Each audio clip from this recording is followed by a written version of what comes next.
आज Bharatiya Janata party east मंडल द्वारा जिला कार्यालय में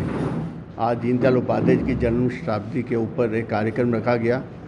जिसमें प्रमुख रूप से सभी कार्यकर्ता जो कर्मठ और जुझारू कार्यकर्ता भारतीय जनता पार्टी के सम्मिलित हुए। ऐसे व्यक्तित्व जिसके लिए आज हम सब इकट्ठे हुए हैं, जिन्होंने देश भर के अंदर अगर हमारी विचारधारा को आगे ले जाने का कार्य किया। एक आतंकवाद के मंत्र के साथ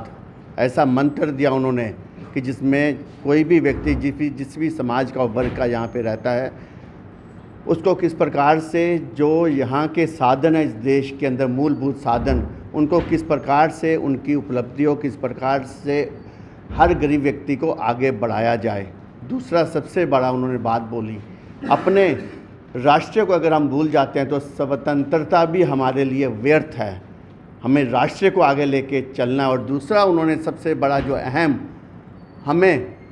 आगे मूल मंत्र दिया, उन्होंने कहा वोट तो हमारा जन्मसिद्ध अधिकार है, पर वोट डालने की कल्पना हमें व्यक्ति को या व्यक्ति के बटुओं के या पर्स को देख के नहीं करनी, हमें वोट डालने की कल्पना उस पार्टी को देनी है जिसके अंदर इतनी समर्था हो, इतना राष्ट्रवाद की भावना हो, देश को आगे ले जाने की भावना हो, उसके अंदर कर्तव्य ऐसा उसके अंदर निर्माण करने की एक इच्छा शक्ति हो अपने कार्यकर्ता के अंदर, जो देश को आगे मजबूती के साथ लेके जाए। ऐसे आज विभूति के जन्मदिन पे हम इकट्ठे हुए हैं और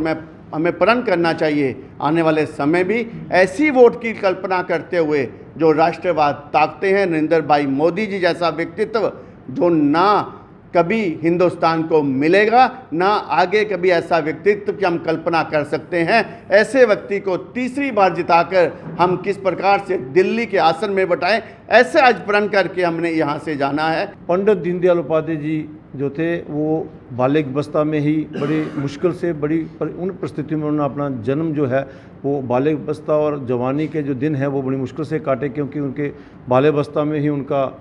माता पिता का देहांत हो गया। मामा जो जिन्होंने उनको पालने पोसने का काम किया, उनका भी 16-17 साल की उम्र में उनके मामा का भी देहांत हो गया। और पंडित जी ने अपनी पढ़ाई बड़ी मुश्किल से की और सिविल सर्विस में उन्होंने पढ़ाई की, और उसके बावजूद भी उन्होंने मन बनाया कि मैं देश और समाज के लिए, और ख़ासकर जिस परिस्थितियों में वो उन्होंने झूले थे वो देखते हुए उन्होंने कहा कि मैं एक उस तबके का जो गरीब तबका है, जो निचला तबका है, जो आखिरी कतार में बैठा हुए लोग हैं, मैं उनकी सेवा में अपना समय निकालूंगा, मैं देश की सेवा करूंगा और देश को इन गरीबी की परिस्थिति से बाहर निकालने के लिए उसके लिए काम करूंगा। उन्होंने अपने जीवन में थैले को कंधे पे लटका कर पैदल वो यात्रा करते थे और उस हर गरीब के पास पहुंचते थे और उस गरीब की जो भी मदद होती छोटी मोटी करते थे। उनकी कोशिश रही कि भारत जो है आत्मनिर्भर बने, भारत जो है वो अपना जो व्यवसाय जो है स्वदेशी जो है, यहाँ हर चीज़ होनी चाहिए। छोटे लोगों को इकट्ठे करके छोटे छोटे कारखाने, छोटी छोटी फैक्ट्रियों के लिए उन्होंने लोगों को उत्साहित किया और उनकी कोशिश यही रही कि भारत के जो हमारे लोग हैं वो आत्मनिर्भर बनकर खुद अपनी कमाई करके अपना रोज़गार करके देश को आगे बढ़ाने की कोशिश करें, क्योंकि उस गरीबी रेखा से बाहर निकालने की जो कार्य उन्होंने किया, उसी कार्य पर चलते हुए आज हमारे प्रधानमंत्री नरेंद्र भाई मोदी जी जो कार्य कर रहे हैं वो पंडित दीनदयाल उपाध्याय जी की बताई हुई उस नीति के ऊपर ही चल रहा है। आज उन्होंने जो स्कीमें लाई हैं सब स्कीमें गरीबों के लिए लाई हैं, सब स्कीमें उनके लिए लाई हैं जो ज़मीन पे आखिरी कतार पर बैठे हुए हैं। और कोशिश रही है हमारे प्रधानमंत्री जी की कि देश को विश्वगुरु बनाए, देश को अग्रसर ले जाने के लिए। और आज हम देख रहे हैं कि पंडित दीनदयाल उपाध्याय जी की बताई हुई नीतियों पर जो कार्य हो रहे हैं उसी को आगे ले जाते हैं। आज भारत का जो है सर ऊंचा हुआ है, भारत का गौरव बढ़ा है। पंडित दीनदयाल उपाध्याय जी, पंडित दीनदयाल उपाध्याय जी,